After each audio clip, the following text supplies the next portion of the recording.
Hello and welcome to Across Africa, France 24's weekly show focused on the continent in this week's climate change edition. We go to Sharm el-Sheikh in Egypt as the COP27 summit takes place, with climate change expected to disproportionately affect the African continent.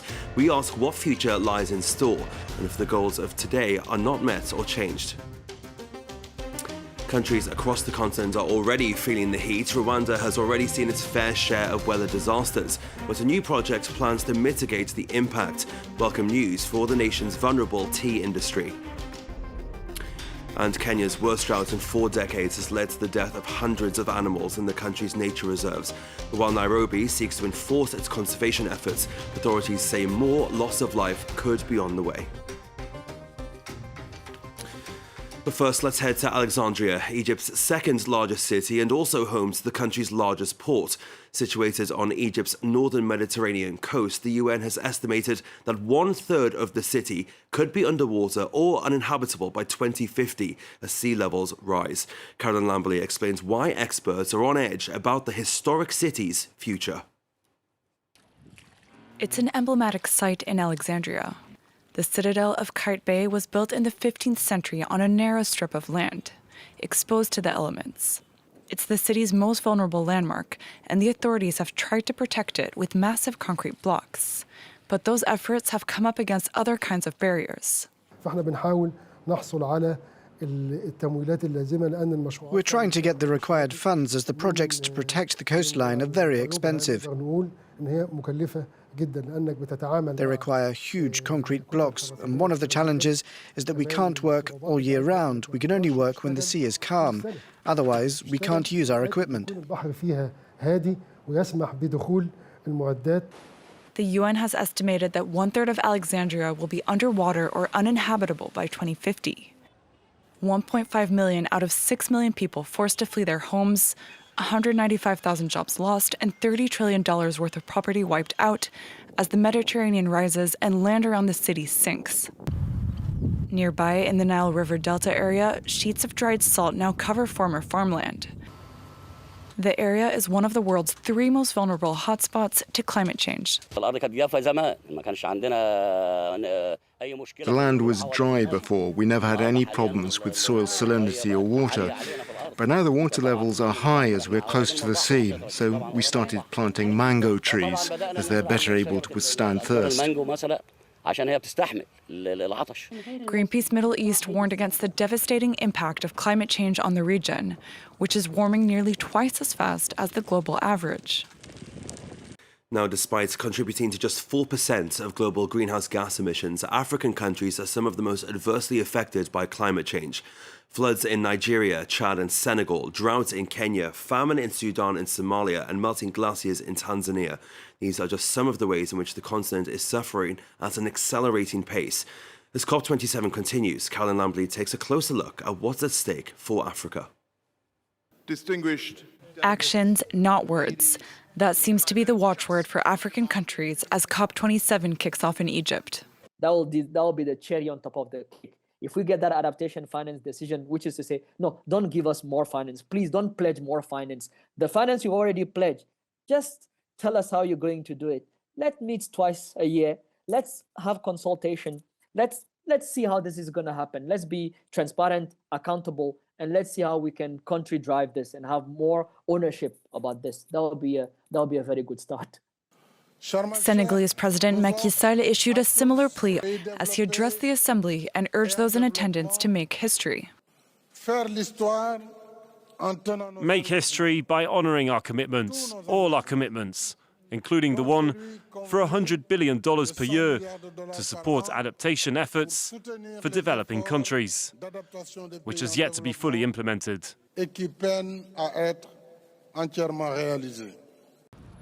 On Sunday, UN climate negotiators offered a sliver of hope for developing countries. They agreed to discuss the thorny issue of a loss and damage fund. African countries are responsible for less than 4% of global greenhouse gas emissions, but they are disproportionately vulnerable to the devastating effects of global warming. People are suffering, disasters are happening, the floods in Nigeria. We need to give all these examples because the people from most affected communities tell the stories better, so This is why I am at the COP, to raise the demand, to speak up for the people who are not able to be here. During last year's COP summit in Glasgow, the EU and the US rejected calls for a separate financial mechanism, and negotiators instead agreed to start a dialogue on financial compensation. The UN believes that Saint Louis in northern Senegal is one of the world's cities most threatened by rising sea levels. In 2018, the government launched a €95 million project to relocate people from at-risk neighbourhoods to a place 11 kilometres inland.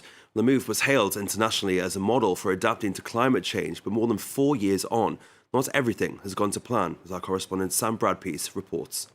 Saint Louis, one of Senegal's largest cities, is at risk of disappearing. Over the course of a decade, close to a kilometre of its coastline has been lost to rising sea levels. Despite the risk of flooding, many residents of the Langue de Barbarie, one of the most flood-prone areas, are determined to stay. We're forever tied to the sea. This is the land of our ancestors. Fishing is all we know. We can't live anywhere else. We'll never leave here.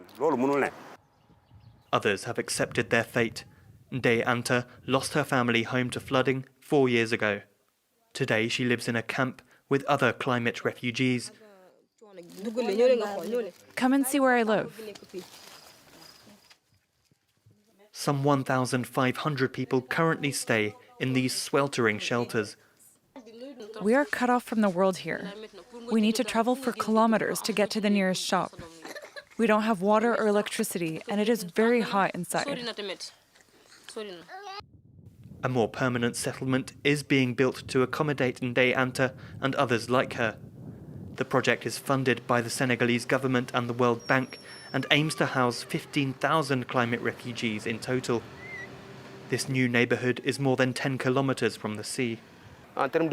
As far as mobility is concerned, it'll be problematic. But when it comes to improving living standards, we'll succeed.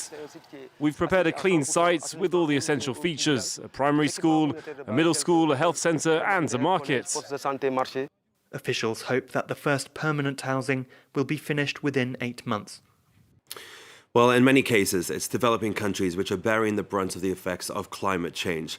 Rwanda is one of those examples where large-scale flooding has destroyed hundreds of acres of tea trees, vital to the economy, as Clément Di Roma explains.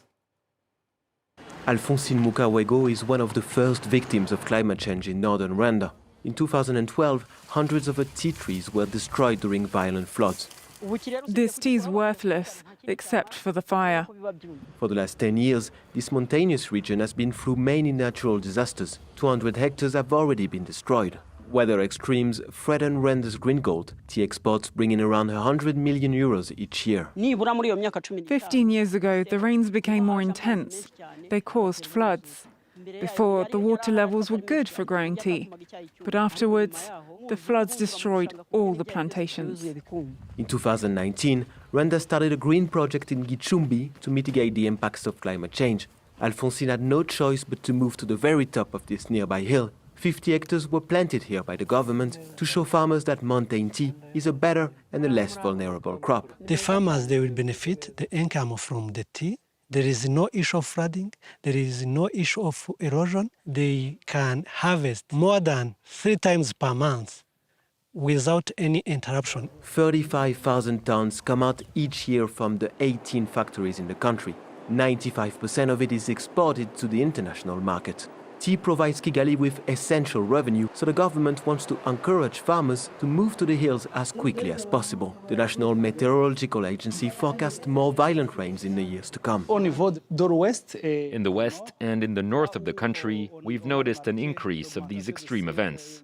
The minimum temperature is increasing in this region and at the national level. Since 1970, Rwanda's average temperature has increased by 1.7 degrees, further proof that despite emitting the least, it is African countries that stand to suffer the most from the climate change in the coming years. In recent years, Cape Verde has become a model for sea turtle conservation. The island's nation has passed tough laws to prosecute those who hunt them for food. As a result, the number of turtle nests made each year increased by nearly 1,800% from 2015 to 2020. But if the planet continues to warm, the fate of these creatures looks bleak. Take a look. Cape Verde is home to one of the largest populations of sea turtles in the world. These creatures play an important role in marine ecosystems as both predator and prey. Global warming, though, is putting their future in jeopardy. The sex of a baby sea turtle is determined by the temperature of the sand where the egg is laid. This is a concern for scientists here on the island of Fogo. When temperatures get higher, there are more females. This can create an imbalance in the turtle population. We will have lots of females but very few males, which causes difficulties for reproduction. Because if we have only females and no males, we won't have any more turtles. Global warming threatens more than just biodiversity here in Cape Verde. Rising temperatures are likely to result in an increased frequency of natural disasters such as cyclones, which will of course have a damaging impact on human and wildlife populations alike. We're also likely to see shorter rainy seasons and perhaps even drought in the future, which will hurt the country's agricultural sector. Now, as long as large polluters across the world, namely developed economies, don't do more to curb their emissions, small island states like this one will remain particularly vulnerable to climate change. Well, that's it for this edition. Stay tuned to France 24.